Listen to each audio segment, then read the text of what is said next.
कविता जब बोलती है कार्यक्रम में आज हम सुनेंगे युवा कवि शिवम तोमर को।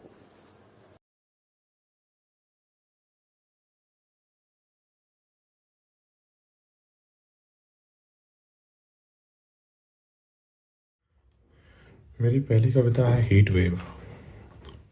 हीट वेव कोई आपदा नहीं है, क्योंकि ये अमीरों को असमय मार सकने में असमर्थ है। इसलिए बस इतना कहा जाता है कि जितना संभव हो घर के भीतर रहें, जिसे सुनकर आलू के गीले बोरों से अहाता बनाए बैठा सब्जी बेचता आदमी सोचता है कि घर के भीतर बैठकर कैसे बेची जा सकेगी सब्जी। उसके सिर के ऊपर लगा प्लास्टिक का पोर्टेबल पंखा गर्मी से लड़ने में अपनी अक्षमता में घर घर आता है। हीट वेव अब तक उस आदमी को मार नहीं पाई है, लेकिन वह आदमी इस बात से अनभिज्ञ है कि वास्तविक समय में उसका केले के छिलकों पर धब्बे बनते हुए और धनिया की पत्तियों को सूखते हुए देख पाना शायद हीट वेव के ही लक्षण है। संभव है हीट वेव से पहले कोई और अलक्षित चीज उस आदमी को मार दे, क्योंकि हीट वेव तो कोई आपदा नहीं है। मेरी दूसरी कविता है अश्वगाथा। दो मरियल घोड़े शहर की चमक दमक के बीच एक बारात की बग्घी का वजन ढो रहे हैं। बग्घी पर बैठा दूल्हा इस समय सिकंदर सा प्रतीत होता है, परंतु यदि एक कमजोर घोड़े विष खाकर सड़क पर गिर पड़े तो दूल्हे का क्या होगा? क्या होता सिकंदर का यदि उसका घोड़ा बुसेफलस भी गोगा मेला के युद्ध के दौरान किसी अहम क्षण में अपने पुट्ठे को पूंछ से खुजलाने के लिए ठहर जाता? नेपोलियन के घोड़े का बिदकना इतिहास में मशहूर है, शायद इसलिए कि जिद्दी और गुस्सैल घोड़ों को साधता नेपोलियन और अधिक महान दिखे, जबकि ऐसा भी हो सकता था कि जनश्रुति में नेपोलियन को एक दुलत्ती पड़ती और उसी के साथ घोड़ों के सामने मनुष्य की असहायता की एक छोटी सी कथा बची रह जाती। इतने घोड़े मारे गए हैं युद्धों में कि कभी कभी लगता है कि यदि घोड़ों को ज्ञात होता कि उन पर आरूढ़ बादशाहों की प्रत्येक विजय के साथ वे अपनी आगामी पीढ़ियों पर राजसी ठाठ की यह छवि एक भार की तरह छोड़ रहे हैं, तो शायद किसी निर्णायक क्षण पर वे बिदक जाते, अपने बादशाहों को रणभूमि की धूल में पटक कर। तब शायद घोड़ों के बेकाबू होने का इतिहास कुछ और सुदृढ़ होता। अगर ऐसा हुआ होता, बारात की बग्घी का भार ढोते ये दो मरियल घोड़े मानवीय उपयोगिता की इस निर्दयी दुनिया से दूर किसी खुले मैदान में हरी हरी घास चर रहे होते। मेरी तीसरी कविता है किसी किसी संगीत के लिए वर्तमान वैक्यूम होता। एक तरह का संगीत था, मैंने सुना था फिल्मों में, खास क्षणों में बजता था और जब भी बजता था सब धीमा सा हो जाता। समुद्र तट पर नायक की बाहें फैलाते ही फूट पड़ता था वह संगीत। लहरों की गति धीमी पड़ जाती थी। विरह की रात में सड़क पर चलते हुए नायक का निराशा में गर्दन झुका लेना बुलावा था उस संगीत का। और नीरवता भरे क्षणों में, विरह के भारीपन से लदे दृश्यों में, तमाम महत्वपूर्ण घटनाओं के दौरान बजता था वह संगीत। धुन अलग अलग, वाद्य यंत्र अलग अलग, लेकिन जिस गति से मुझे भेजता वह समान। उसका स्पंदन जिस तरह ताल मिला था मेरी हृदय गति से, वह भी समान। मैं अपने जीवन का नायक स्वयं को देखता था उन जगहों पर जहाँ हर घटना संगीतमय होती थी, जहाँ अब तक नहीं गया था मैं, समुद्र तट और ऊंची ऊंची पहाड़ियों पर। उन सब जगहों पर जहाँ फिल्में घटित होती हैं, पहुंचकर महसूस किया मैंने एक अधूरापन। वही दृश्य था, सब कुछ वही, पर मेरे बाहें फैलाने के बावजूद जो संगीत बजना चाहिए था नहीं बजा। मेरा बाहें फैलाना निरर्थक, मेरा आकाश में देखना निरर्थक, निराशा में जमीन की ओर देखना भी निरर्थक। लेकिन जिस तरह धीमे से मस्ती से उड़ रहा था बाज, लहलहा रहे थे पेड़ पौधे और बूढ़े दुकानदार की बीड़ी से निकल रहा था नाचता हुआ धुआं, मैं कैसे मान लेता कि यह सब किसी संगीत की ताल पर नहीं हो रहा था। सालों बाद मैं आज करता हूँ याद वह क्षण और सुन पाता हूँ उस संगीत को बजते हुए, बाज को उड़ते हुए, पौधों को लहलहाते हुए, धुएं को नाचते हुए। कुछ संगीत सिर्फ स्मृति में ही सुने जा सकते हैं। अगली कविता है सरकारी पुण्य। मैं जिस शहर में रहता हूँ वहाँ कोई गंगा नहीं बहती, लेकिन अगर आप पुण्य कमाना चाहें तो मुख्य डाकघर जा सकते हैं। वहाँ आप पाएंगे कि साक्षरता से वंचित जनों की एक भीड़ आधार कार्ड बनवाने के फॉर्म को भरवाने में जुटी हुई है। वे हाथ में फोल्डर लिए या जेब में पेन खोसे मनुष्य को ऐसे देखते हैं जैसे वो उनके हिस्से की साक्षरता हो। आप चाहें तो जाएं वहाँ, अपनी कमीज की जेब में पेन खुरस कर।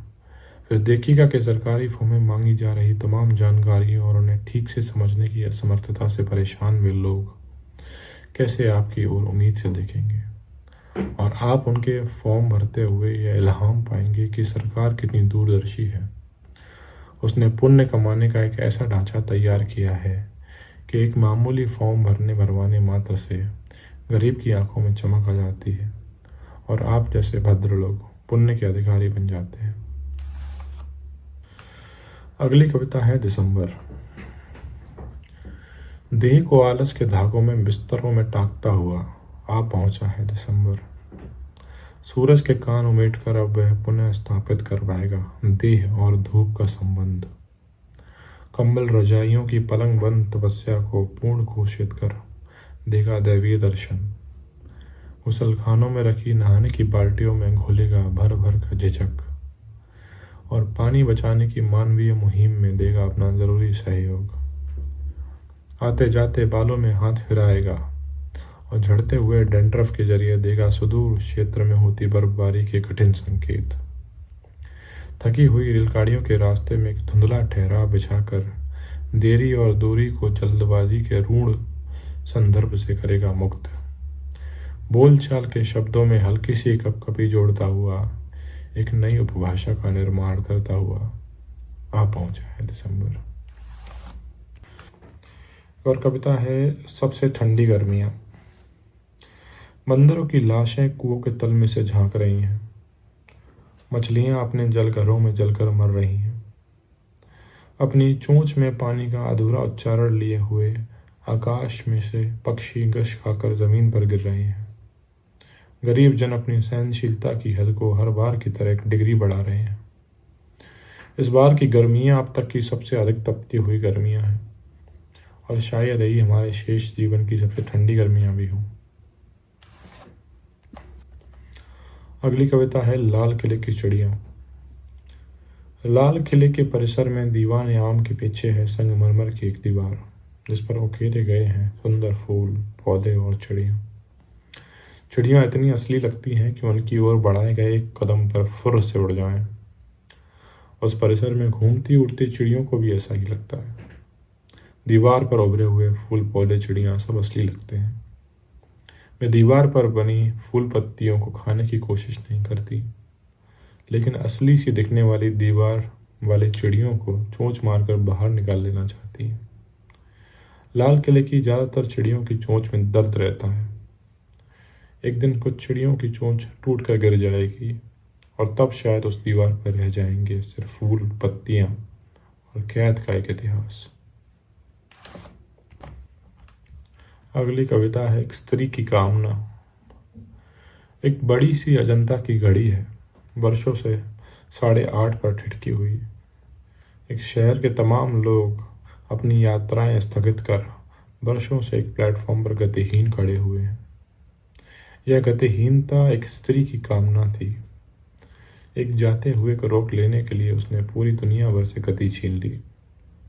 वह रेलगाड़ी जिसमें बैठकर मैं इस दुनिया से दूर चला आया, मैंने देखा था उसकी आंखों में ठहरी रही। अगली कविता है रोटी की गुणवत्ता। जिस गाय को अम्मा खिलाती रही रोटियां और उसका माथा छूकर मांगती रही स्वर्ग में जगह, अब घर के सामने आकर रमियाती रहती है। अम्मा ने तो खटिया पकड़ ली, अब गाय को ऊपर से ही डाल देती हैं रोटी बहुएं। रोटी तीसरे माले से फेंकी जाती है, फट की आवाज से सड़क पर गिरती है। गैया ऊपर देखती है तो कोई नहीं दिखता। गैया को लगता है कि अम्मा स्वर्ग को चली गई और अम्मा ही फेंक रही हैं रोटियां स्वर्ग से। पहले अम्मा जो रोटियां देती रही एकदम सूखी, मुंह में जाते ही चटर चटर होती, और यह रोटी तो एकदम मुलायम, लेकिन बस एक। अम्मा 4 रोटियां देती थी। एक रोटी फेंक दिए जाने पर भी गाय उसे खाना शुरू नहीं करती है। वह ऊपर देखती रहती है, दूसरी, तीसरी और चौथी रोटी की बाट जोती है। गाय को लगता है स्वर्ग में अम्मा के दांत और पाचन दोनों सही हो गए। अम्मा उसके हिस्से की रोटियां भी खा ले रही हैं। और खैर, रोटी भी तो कितनी मुलायम है, नीयत बिगड़ गई होगी बुढ़िया की। ऊपर देखते देखते जब गाय की गर्दन दुखने लगती है तो वह नीचे पड़ी मुलायम रोटी बेमन से चबाने लगती है। भूखी गाय को रोटी की गुणवत्ता से कोई फर्क नहीं पड़ता है। भूखी गाय को तो कम से कम 4 रोटियां चाहिए, चाहे स्वर्ग से गिरे चाहे तीसरे माले से। अगली कविता है दरवाजे। दरवाजे अब खुलते हुए चरचराते हैं। बाहर से होती दस्तक पर कब से नहीं खोले अंदर की तरफ। बाहर जाने के लिए खोले गए अक्सर। कोई हताश आदमी जैसे होठों पर धरता है सिगरेट, वैसे वे चाबियों के लिए खोलते हैं मुंह, और एक लंबी गहरी सांस लेकर वे उन लोगों का धुआं अंदर खींचते हैं जो बाहर को गए और वापस नहीं आए। फिर बाहर को फेंक देते हैं चाबियां, बचे कुछ सिगरेट के बट के जैसे, और खुल जाते हैं। दरवाजे दस्तकों पर खुलना चाहते थे, और जब जब मुझे यह बात याद रहती है तो मैं क्षण भर के लिए दरवाजे के बाहर ही रुक जाता हूँ। अपने घर को किसी और का घर मान लेता हूँ, दरवाजे को उल्टे हाथ से खटखटाता हूँ, और वे खुशी के मारे खुलना भूल जाते हैं। हर किसी की तरह एक दिन मैं भी नहीं लौटूंगा, तो दरवाज़ा बाहर को नहीं भीतर को झाँकेगा और पाएगा कि घर को लौटने के लिए घर में किसी का होना कितना ज़रूरी है। और अंत में एक कविता बुखार, कि माँओं के हाथों का स्पर्श मिल सके इसलिए भी तपते हैं शरीर कभी कभी, अपनी ताप में पिघलाते हुए हमारी वयस्कता, हमारी परिपक्वता और हमारी झिझक। नमस्कार।